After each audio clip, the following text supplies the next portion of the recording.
अशा तऱ्हेने होलिका दहन महादेवाडी तालुका वाळवा जिल्हा सांगली येथे करण्यात येत आहे।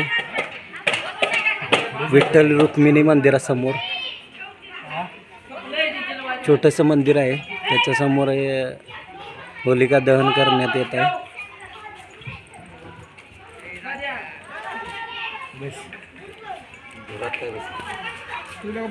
मी गेलो पण पेटल आली आली काय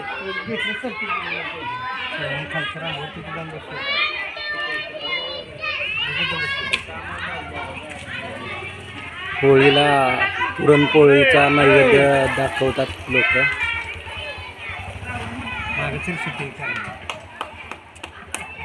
सुरक्षित आहे अशा तऱ्हेने होलिका दहन चालू आहे। घरात नाही विजय आला असं म्हणते।